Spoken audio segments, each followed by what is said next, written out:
আসসালামু আলাইকুম প্রিয় দর্শক, অন্য মঞ্চের আলোচনায় আপনাদের সকলকে আমন্ত্রণ জানাচ্ছি। আসসালামু আলাইকুম এবং আদাব। হঠাৎ করেই আমেরিকার director of national intelligence Tulsi Gabbard পদত্যাগ করলেন।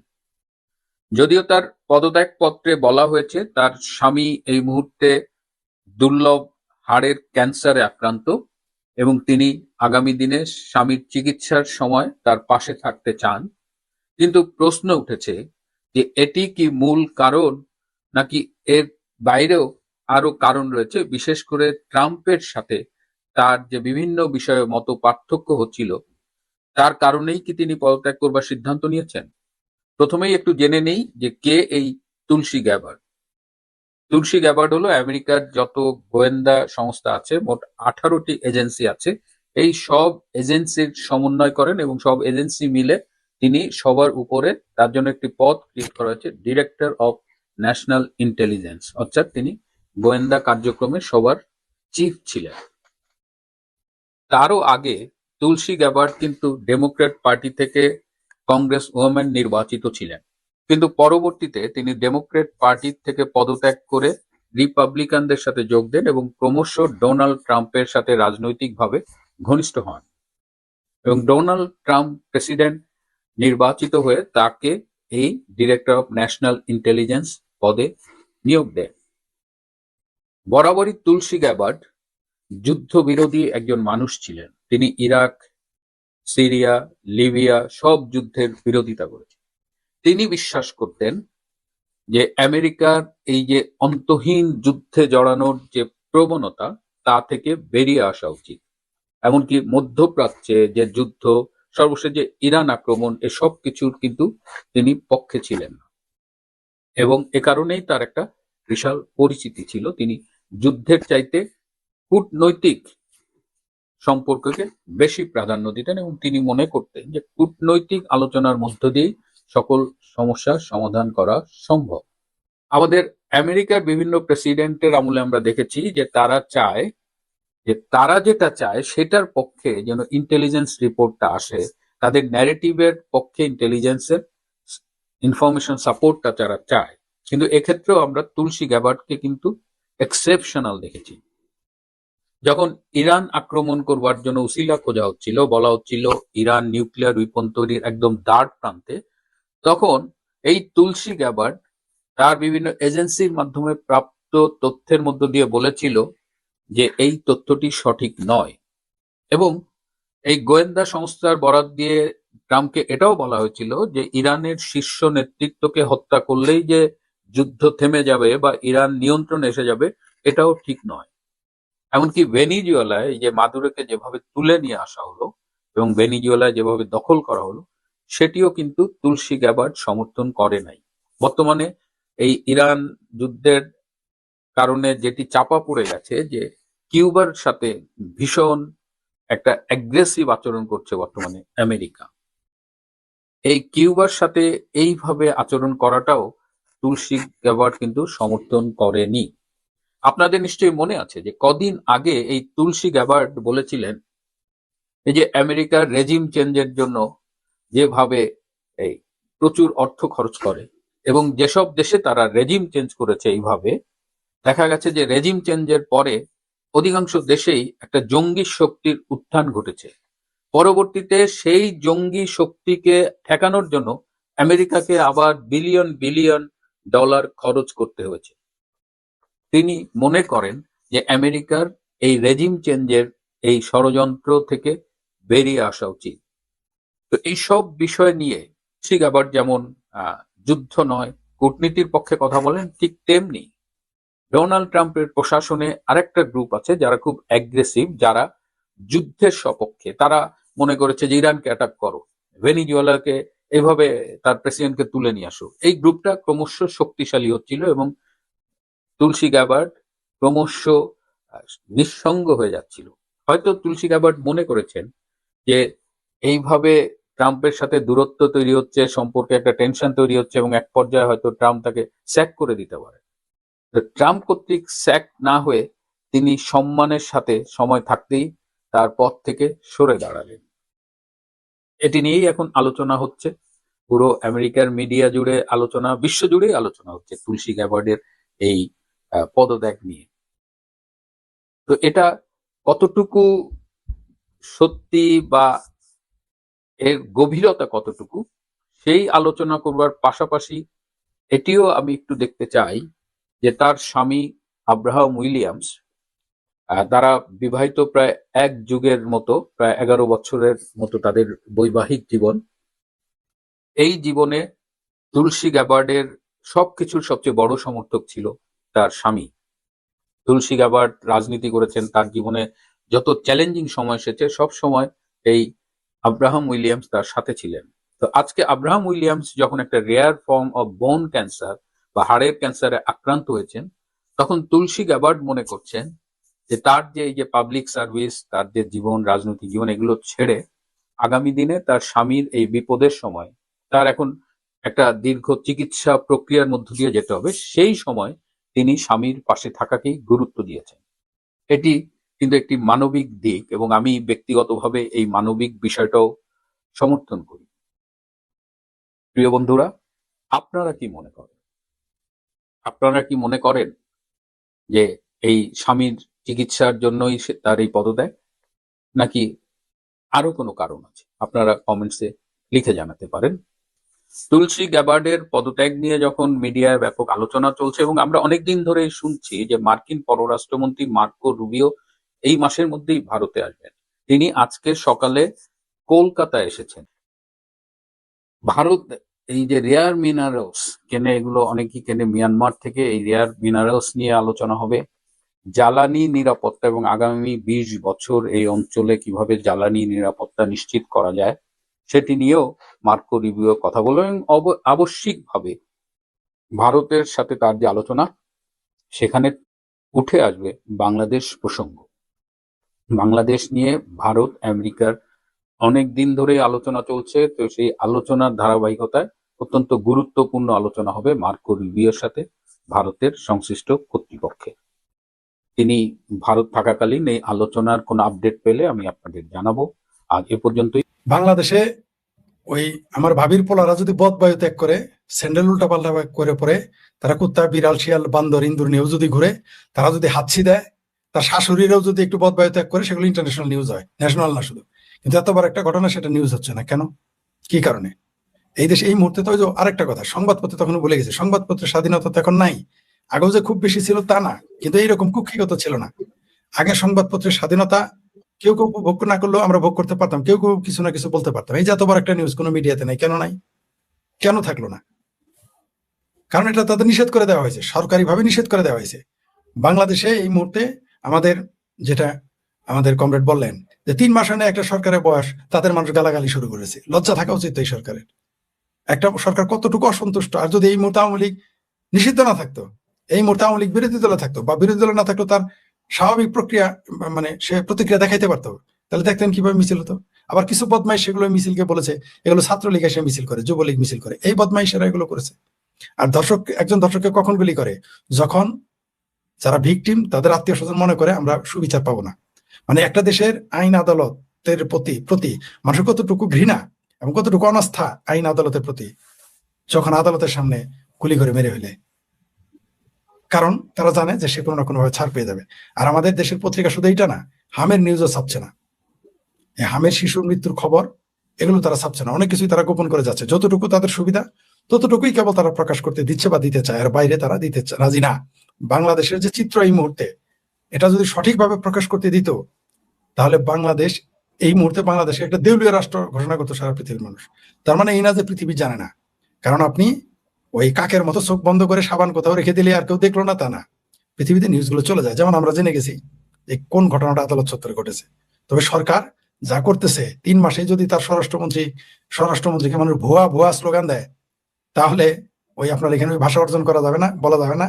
আর কয়েকদিন পর ওই যে ওই কামটা করে ছেড়ে দিবে বাংলাদেশের জনগণ। 18 মাস, আমার তো ধারণা ইউনুস তো তাও গরু গাড়ির মতো মানে মানে দুর্বল গরু গাড়ির মতো ধাক্কায় ধাক্কায় কিছুদিন নিতে পারছে।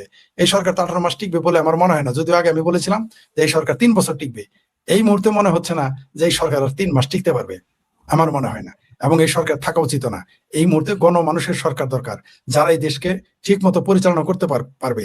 এই মুহূর্তে তাকে দরকার যিনি বাংলাদেশের ক্রাইসিস গুলোকে ম্যানেজ করতে পারবেন।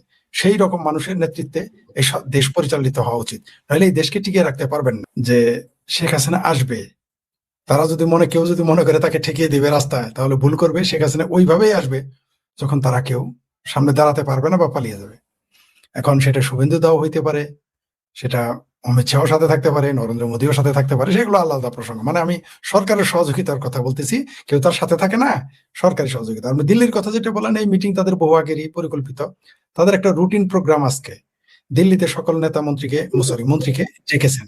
তো বাংলাদেশের ভাবির পোলারা চিৎকার চেঁচামেচি, আগেই ভয়ে চিৎকার চেঁচামেচি শুরু করেছে এই কারণে যে, কারণ শেখ হাসিনা একটি পত্রিকাকে সাক্ষাৎকার দিয়েছেন কিছুদিন আগে যে তিনি আসতেছেন, তিনি আসবেন, এবং তিনিও বলেছেন পাশের তৈরি রেডি রাখো, আমি দেখতে চাই। সেই জন্য তারা পাগল হয়ে গেছে, উন্মাদ হয়ে গেছে। এদের উন্মাদ হওয়ারই কথা, কারণ এদের তো কোনো রাজনৈতিক না আদর্শ আছে না রাজনৈতিক এজেন্ডা ছিল। তারা ভাড়াটিয়া হিসেবে কাজ করেছে। 2024-এর যে সন্ত্রাসী, 2024-এর জুলাইয়ের যে সন্ত্রাসী কর্মকাণ্ড ঘটেছে, এগুলো তারা ছিল গোলাম ইবনে গোলাম। শুধু গোলাম না, গোলাম তো ডক্টর ইউনূস। এই কমরেড সামাদ ভাই আরেকটা কথা বলেছেন এখানে, যে সমস্ত সকল সভ্যতা, কূটনৈতিক শিষ্টাচার বহির্ভূত একটা বক্তব্য দিয়েছে সে ডক্টর ইউনূস। আদম ব্যাপারে ডক্টর ইউনূস কি করে একটা মানুষ বলে যে একটা দেশ দখল করে নিবে, ভেঙে ফেলবে, তাও আবার সেই দেশ, যে দেশ ওই দেশের সামনে কিছু না, মানে একটা চড়াই পাখিও না, চড়াই পাখির সমান না শক্তি, তার সামর্থ্য নাই ভারতের সাথে যুদ্ধ করার। তারা যদি বলে ভারত ভেঙে ফেলবে, এটা ভারত কখনো ভুলে না। একটা প্রবাদ আছে যে হাতি কখনো ভুলে না। চুপ থাকলাম মানেই কিন্তু ভুলে যাওয়া নয়, ভারত কিছু বলে না মানেই কিন্তু ভুলে থাকা নয়, মনে না রাখা নয়। বিএনপি জামাত জোট সরকার একটা ভুল করেছিল, তার জন্য তাদের দুইটা ভুল করেছিল, তাদের জন্য তার 17 বছর ক্ষমতার বাইরে থাকতে হয়েছে। আর আপনি 7 সিস্টার খেয়ে ফেলবেন, কলকাতা দখল করবেন বলা, এই কথাগুলো ভারত ভুলে যাবে, এটা কেন আমরা আশা করি? ভারত কখনোই বাংলাদেশের এই কথাগুলো ভুলবে না, যে বাংলাদেশের রিক্সাওয়ালা, লিল্লাখোর মৌলবীর চেলা, লিল্লাখোর ভাবির পোলারা, রিটায়ার্ড আর্মি সহ বাংলাদেশের কিছু মানুষ কথায় কথায় বলে যে তারা ভারত দখল করবে। মানে একটা হাঁপানি রুগীও বলে যে ভারত দখল করবে, এই ভাষায় বলে যে মোদি তুমি থাকো, তারা আসতেছে। হাঁপানি রুগী, পাগল, মেন্টালও বলে। তো ভারত তো এগুলো ভুলবে না। ভারত কেন এগুলো ভুলবে? আমি বলেছি তো, ভারত বাংলাদেশের সাথে যুদ্ধ করবে না। ওই যে অনেকেই মনে করতেছে যুদ্ধ করবে না, জাস্ট ফুড চেইন কেটে দিবে। যুদ্ধ করার দরকার নাই তো। ধরেন সামাদ ভাই আর আপনার বাড়ির সামনে দিয়ে, রাস্তা দিয়ে আমার বাড়িতে খাদ্য আসে, পানিও আসে, এমনকি আপনার বাড়ি থেকেও খাদ্য পানীয় আমি হাওলাত নেই বা পয়সা দিয়ে নেই, আর কোনো পথ নাই। তো আপনারা যদি রাস্তাটা বন্ধ করে দেন, তাই তো আমার অবস্থা কেরাসিন হয়ে যাবে। আপনি কোন দুঃখে আমার দাবড়াবেন, কোন কারণে আপনি দাবড়াবেন? একটা গল্প শোনাই, আমাদের এলাকায় এই গল্পটা প্রচলিত। রামনগর বাজারের ঘটনা। আমাদের এক মুরব্বী, নামটা সঙ্গত কারণেই বললে মনে মাইন্ড করতে পারে তাই বললাম না। তার সামনে, তার হলো 20 বিঘা জমির মালিক, তার সামনে আর একটা দোকানদার আছে, কিছুই নেই, তার ফুটপাতে দোকানদারি করে। তার জমিন কেনা আর ভিটা কিনা, আর জমিন হইলো মানুষের কাছে চাই না। তো সারাদিন এর সাথে ঝগড়া করে। তো কেউ বুদ্ধি দিছে, চাচা দুটো চটকানা মারো না, থাবড়া মারলেই তো হয়ে যায়, বা খাইটা বুঝেন তো, গরুর আগে খাইটা একটা বাড়ি দিলেই তো হয়। আমি কি পাগল হয়েছি? ওর আছে কি ঘরে যদি খাইটা দেয় বাড়ি দেই, ওই শালার বউ পোলা তো আমার বানানো লাগবো। ও যদি মামলা করে ওর জেলে পাঠাই, ওই জেলে থেকে উকিল দিয়ে আমার ছাড়াই আনা লাগবো। ওর আছেটা কি?